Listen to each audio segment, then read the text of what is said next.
Welcome to Lake Mincy.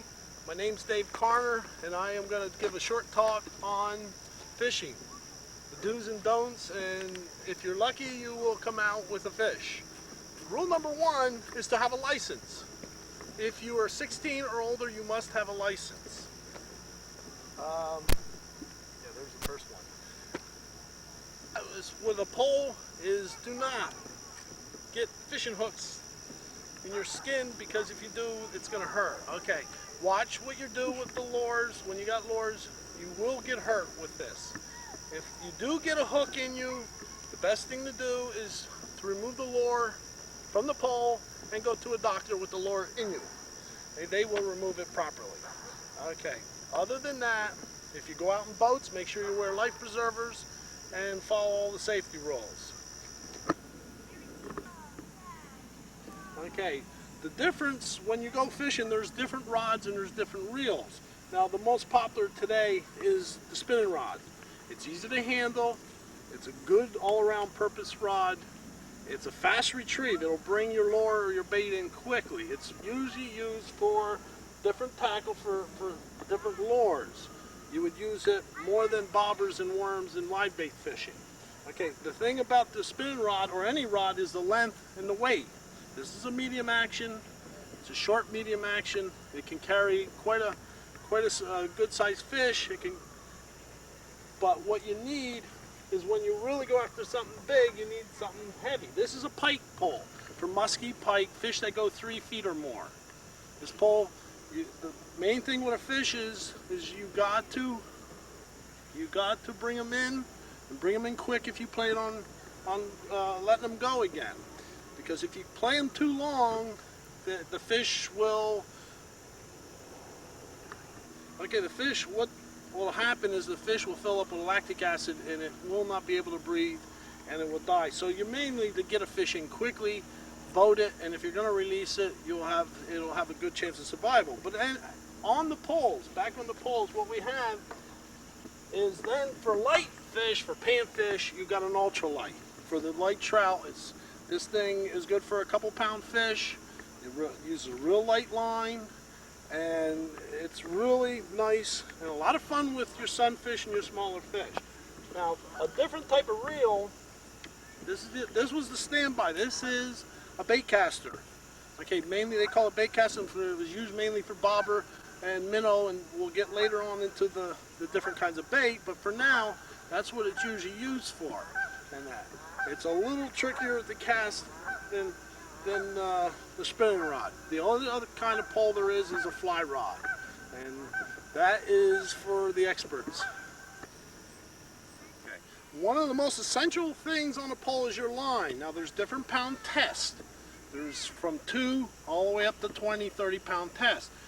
The line is the important part of fishing, mainly because of the strength of the line is what you pull a fish in with. Okay, a pole itself bends and flexes to help the line hold the fish. Now, the most important part to tie the lure or your hook on is you just can't throw an overhand knot, because it puts undue stress on a bend in the line, and the line is thin. It will break easy if it's not tied properly. So what they came through the years, what the fishermen discovered was a knot. They came up with a knot. They invented a knot that puts the least amount of stress on any given point, and that's the whole idea of a fisherman's knot. I will now, with this rope, show you so you can have an idea of what it looks like. I will do it now. What you do is you just wrap. This is the lure. You just wrap it around a number of times. When you got it wrapped around, you put it through the hole. Now, when you come out, you just made another hole right here. You hold on to that, and what you got to do is slide the whole thing down.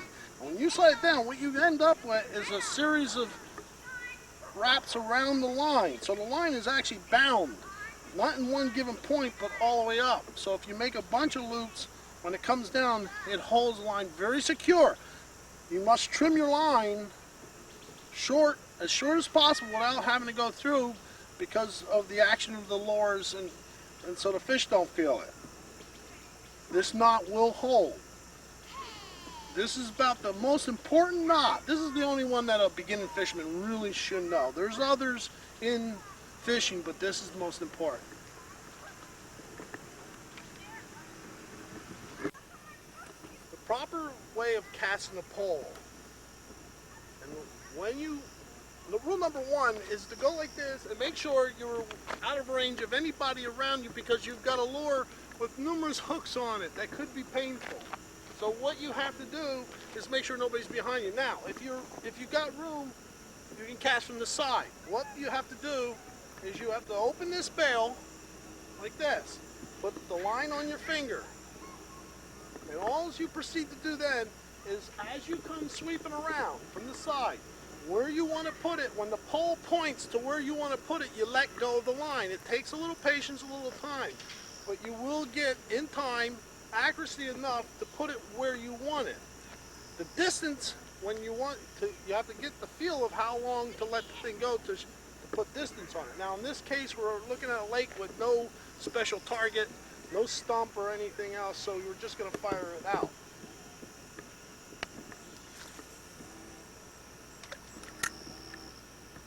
Okay. Regardless, now if you're in a boat and you have a person on either side of you, you cannot go from the side. What you have to do is leave your lure, always leave your lure about a foot down from the end, a little bit down, because that gives you more action for throwing power. What you do is you put it over your shoulder, all you have to proceed to let it go. And then you reel it in. This is a bait caster. Now when you cast this, the only importance is you push the button in, but keep your finger on the line. Because when it goes out, when the slack comes, this reel will spin and make a big knot. And you will have a mess. So all you do with this is go over your shoulder and let it go. Okay? And what it does is goes out. But remember to keep your thumb on the line, because then you reel this one in. This one's generally used for bobbers for bait. We use it for bait casting. Okay. When you fish, you need something on the end of the line, something to attract fish. Now, we'll start out with the artificial lures. This is called the jitterbug. Its whole purpose is when it goes through the water, it just wobbles back and forth. It makes some noise, some waves, and attracts the fish through noise and waves. What it's supposed to represent, it could be a frog, it could be anything crossing the water, but mainly the noise attracts the fish. Okay, there's several lures, different kinds. That's just called a surface lure. Okay, now, there's underneath, for deep water, this is called a spinnerbait. Okay, what it does is goes under, it's got one hook facing up so it can bounce off the bottom. This blade shines and spins and attracts the fish, and the fish hit the skirt. And this, okay, the next thing, what they have is, if the lake is deep, you put this on your line, you cast that. When it goes, because of the big spoon on the front, it drops to the bottom of the lake, and it'll go along the bottom, wiggling. It'll attract. It represents a small fish that a big fish will eat. Okay, there's several other surface lures. This is like this with the joint in the middle. It acts like a wounded fish. If you reel this fast and slow, this floats to the surface and goes back down, and it wiggles.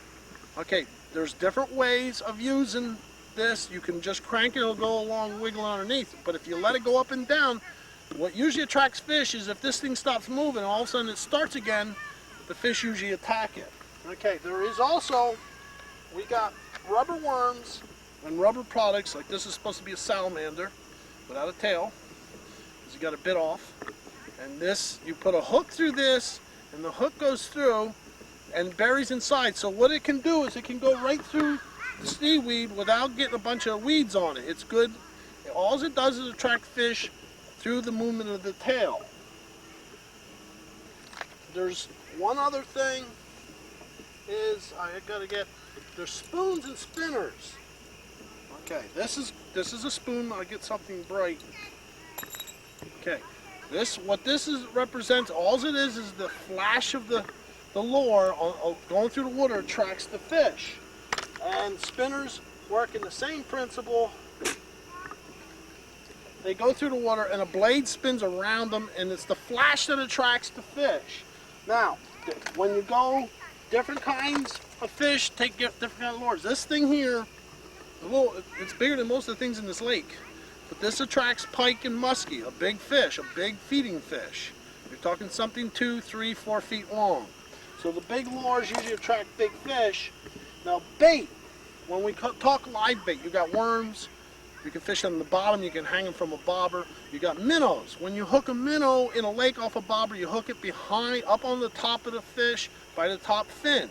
But if you're putting it in the stream, you hook it through the lip and you pull it through the water.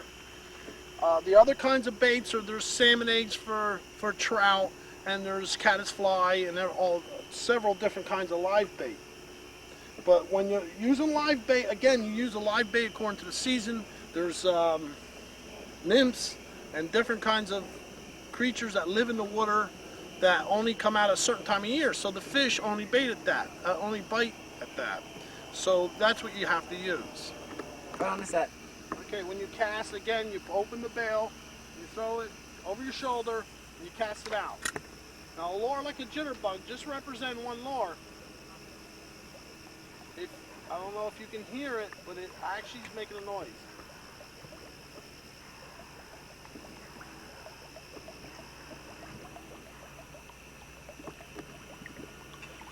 Always beware, a fish sometimes will follow the lure right to the shore and might attack it near the shore. So right to the last moment, or the boat, just always beware. If you're a lucky fisherman, or a good one, and you get something on the line, the main thing to remember is the fish, at all costs, he's going to shake that lure and he's going to try to drag it and spit it out. A bass will come out of the water and shake it. What you must do is always keep tension on the line and keep the tip of the pole up. Because with the tip up, that keeps the nose of the fish up, that he can't get any slack. He can't back up to get slack, because if he gets slack, he'll spit or break the line. So you just reel them in. When you get them close to the shore, you either net them or always keep them about 6 feet from the end of the pole. And all you do is you pull up, grab your fish, and proceed to take the hook out of the fish. The best thing to take them out was needle nose pliers, mainly because if you catch a pickerel or any of the pike family, they've got teeth that can bite. Bass, you can grab them by the lips.